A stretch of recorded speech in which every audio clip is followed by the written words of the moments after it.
Me acerco, me conecto con todo mi cuerpo. Voy y le digo a la luna que me guíe siempre. Voy, me acerco con todos mis ancestros.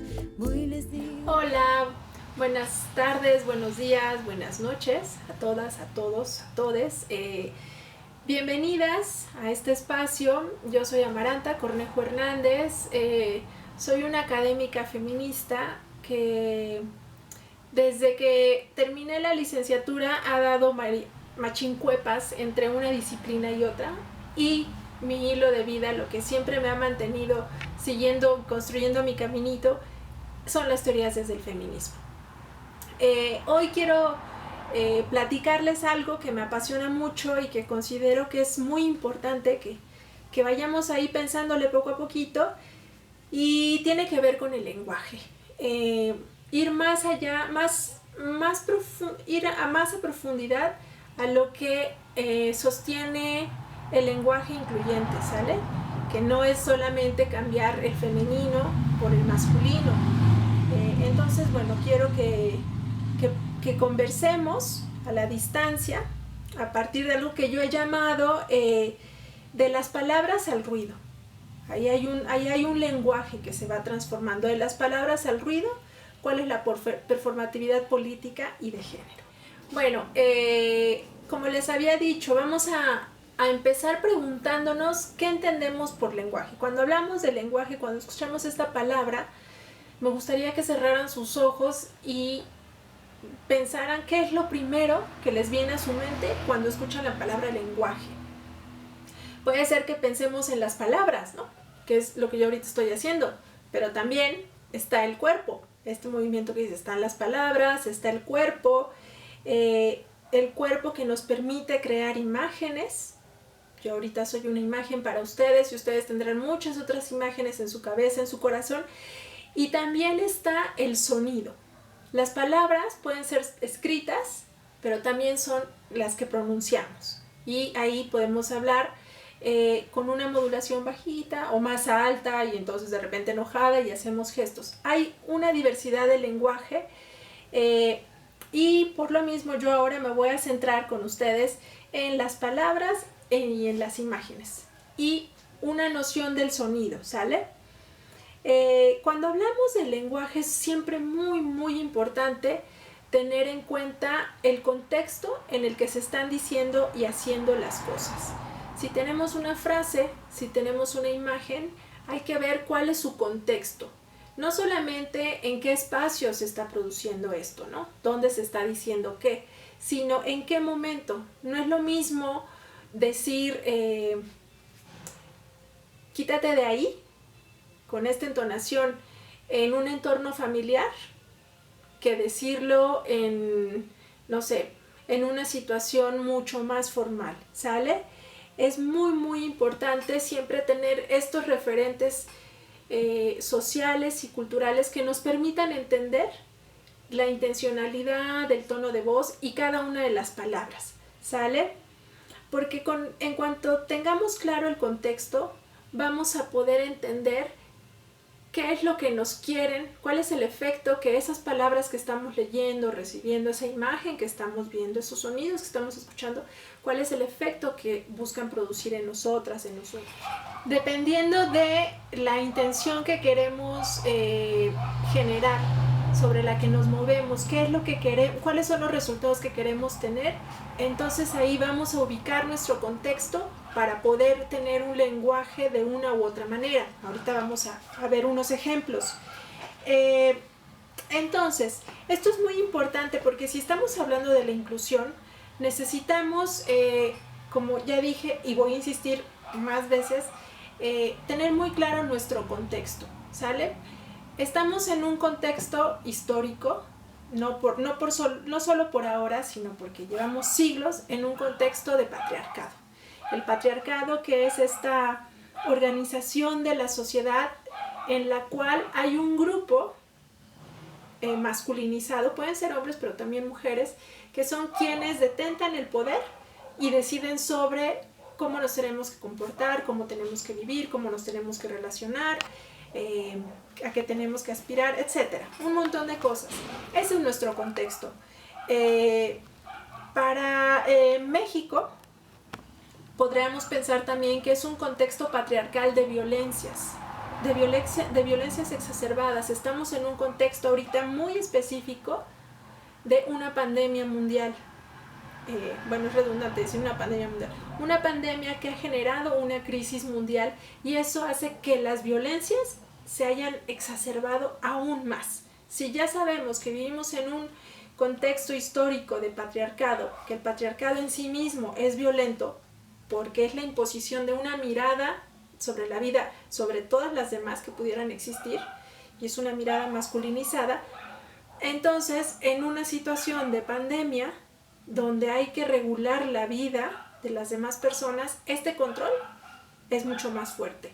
Entonces es muy importante tener en claro cuál es nuestro contexto para saber qué es lo que vamos a decir, qué es lo que nos están diciendo.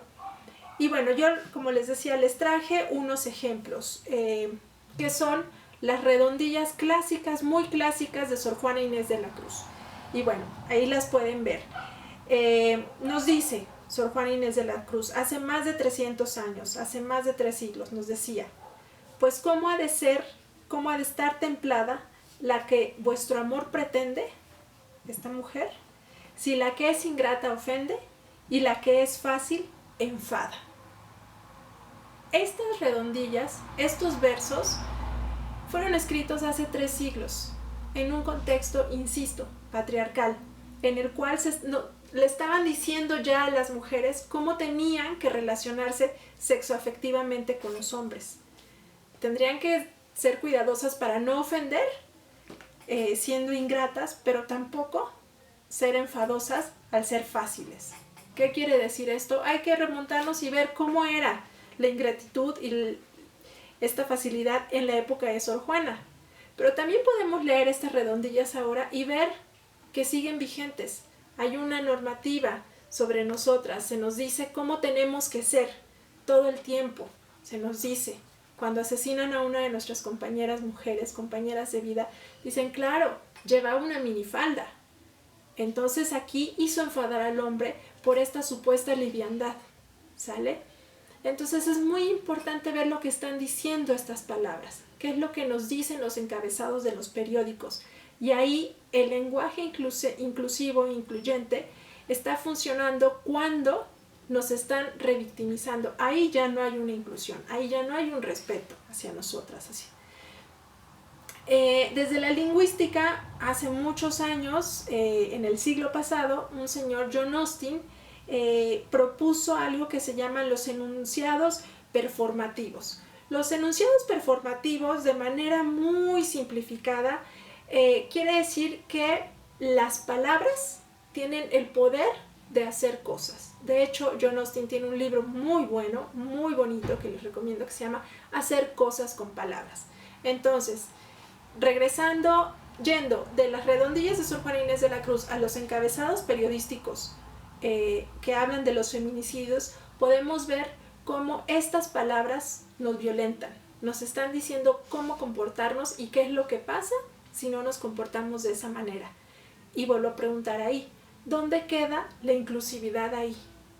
La inclusividad pensada como nuestro derecho a tener una autorrepresentación, que nosotras podamos decidir sobre nuestras vidas y cómo vivirlas, ¿sale?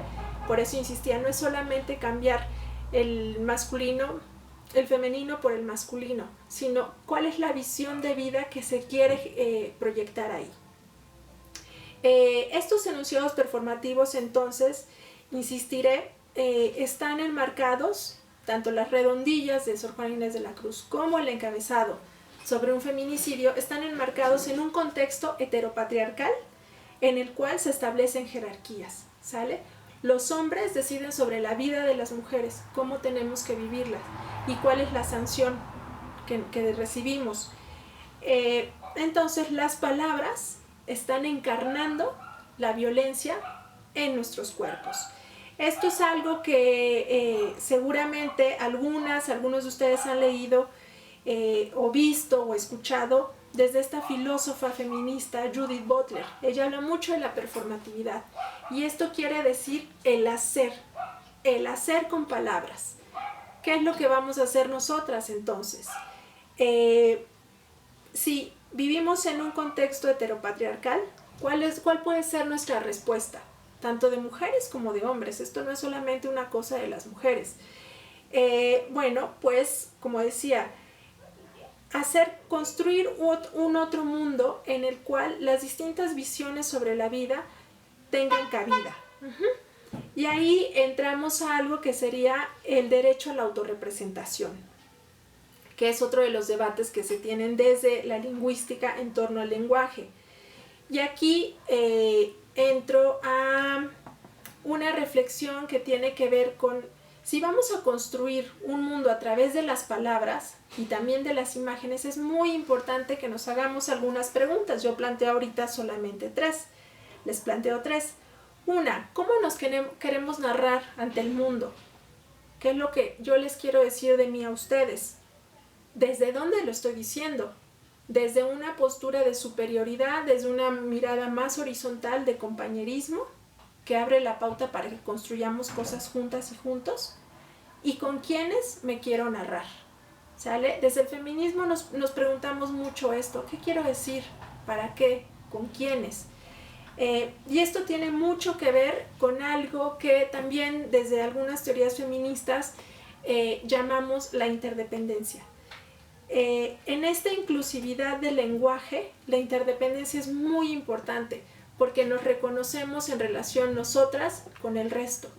No es solamente yo, mi bienestar o mi poder sobre ustedes, sino es mi capacidad de construir sociedad, mundo, vida, historias, recuerdos, alegrías, también tristezas con ustedes. ¿Cómo las vamos a vivir? ¿Cómo las vamos a narrar? ¿Con palabras o con imágenes?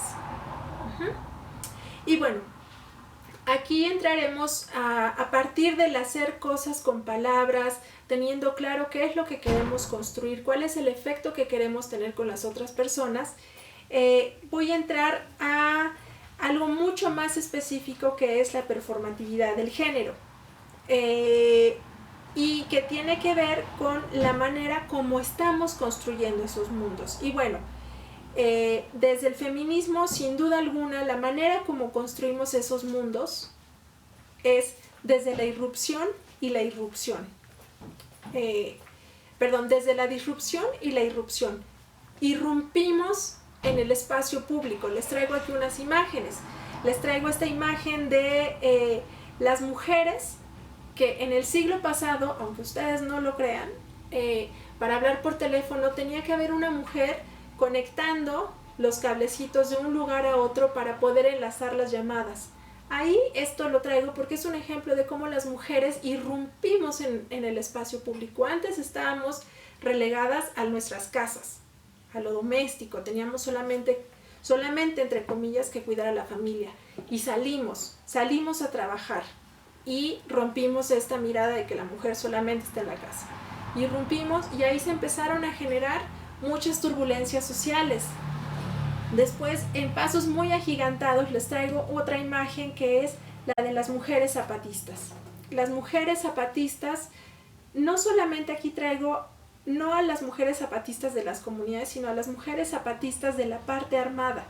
Estas mujeres que dejaron de nuevo la casa y el deber ser femenino de parir hijos y cuidar a la familia para agarrar un fusil e irse a la montaña con otros hombres, con otras mujeres, para organizarse y cambiar al mundo. Traigo otra fotografía que es la de las mujeres futbolistas. Esto es completamente disruptivo. Hasta hace, que nos gusta, 10 años, el fútbol era un deporte, una actividad eminentemente masculina. Y poco a poco las mujeres futbolistas han ido ganando más y más visibilidad por su calidad, no por una concesión del patriarcado. Y esto, de nuevo, genera muchas turbulencias. Todas y todos hemos visto, hemos escuchado unos comentarios muy despectivos en torno a las mujeres futbolistas. Sabemos que ganan menos que los hombres futbolistas. ¿Por qué? Porque ahí hay una disputa sobre el poder. Entonces estas imágenes de las mujeres jugando un deporte eminentemente femenino son muy disruptivas. Bueno, también estamos en la toma de decisiones. Es muy debatible todavía hasta qué nivel estamos en la toma de decisiones, pero ya estamos en este espacio público. Y estas imágenes de mujeres tomando decisiones son muy importantes porque ya nos están comunicando, ya están viendo que ese otro mundo en el que nosotras tomemos decisiones es posible, ya existe. No podría dejar de traerles una fotografía de una de las varias protestas que jóvenes feministas han estado haciendo a lo largo de estos últimos años en contra de la violencia sexual y de género en las universidades. Esta foto que traigo aquí es de la Facultad de Filosofía y Letras de la UNAM.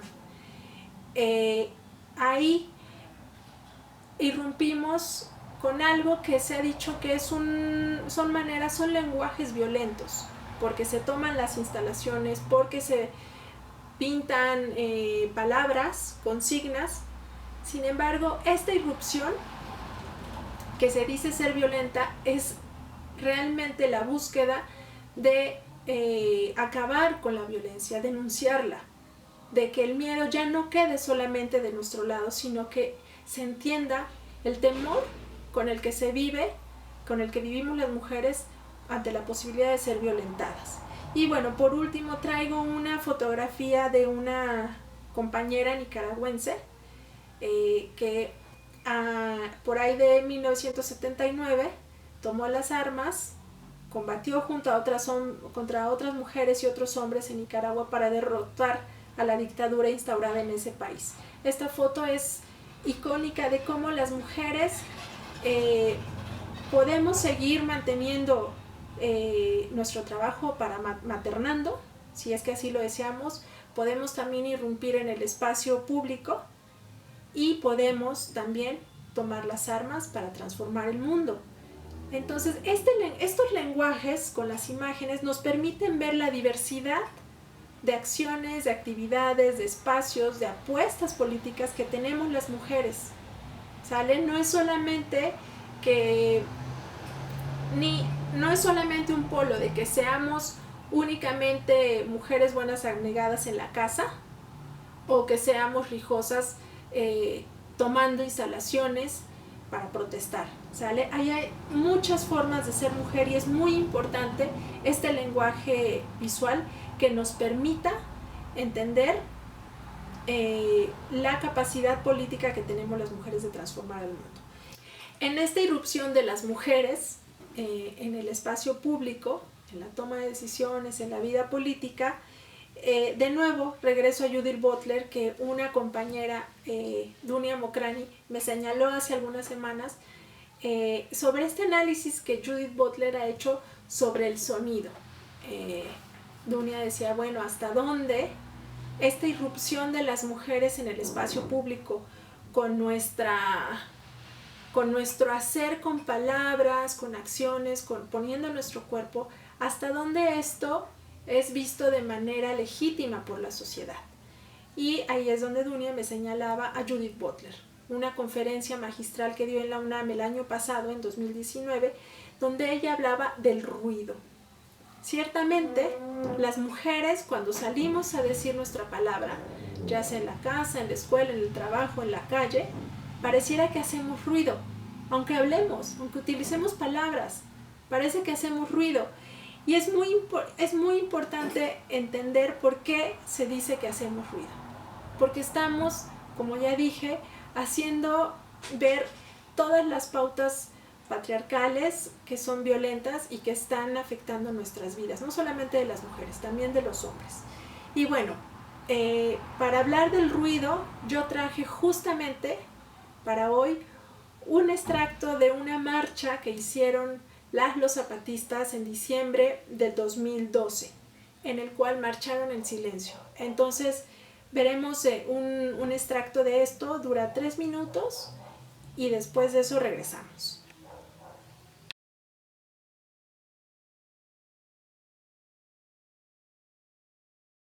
Bueno, después de ver este video, que a mí me conmueve mucho este silencio, justo este silencio que fue interpretado como un ruido, una disrupción política hecha a través del silencio.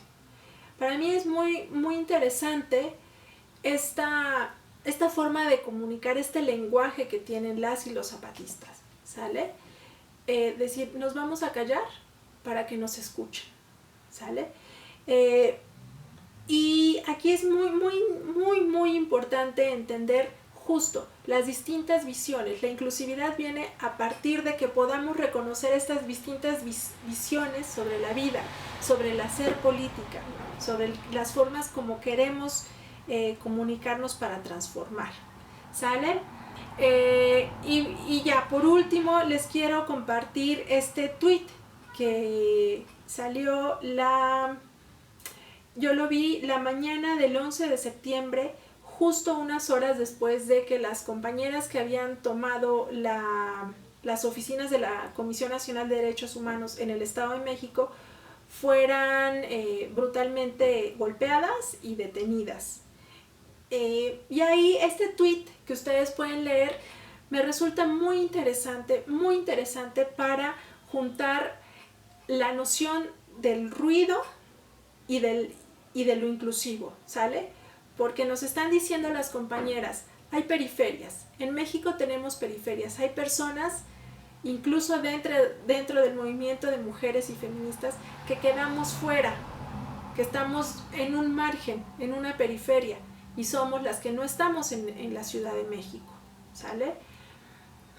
Ahí, y no solo por el espacio, no solo por la ciudad, sino por una racialización y una cuestión de clase, de género, que están imbricadas. Entonces este tweet nos permite mirar cómo las mujeres no solamente queremos que ahora también se diga nosotras y nosotros. Nosotras lo que queremos es que se miren todas nuestras diferencias. Somos mujeres racializadas y también podemos ser discriminadas por nuestra clase, por nuestra apariencia física, por nuestra edad, por nuestra preferencia sexual, ¿sale? Entonces, lo que yo quisiera es que nos quedáramos hasta aquí por hoy, y si tuvieran alguna duda, algún comentario, a mí me encantaría escucharles, justo por esto que he estado diciendo, ¿no? Construir con el lenguaje, hacer cosas con palabras. A mí me gustaría pensar que construí un canal de comunicación con ustedes ahorita, compartiendo mis reflexiones, y me gustaría escuchar cuál es la resonancia que hay de su parte. Muchísimas gracias, un abrazo y que estén muy bien. Sana cuerpo, sana, sana cuerpo, sana, espíritu cura, sana cuerpo, sana, sana cuerpo, sana, espíritu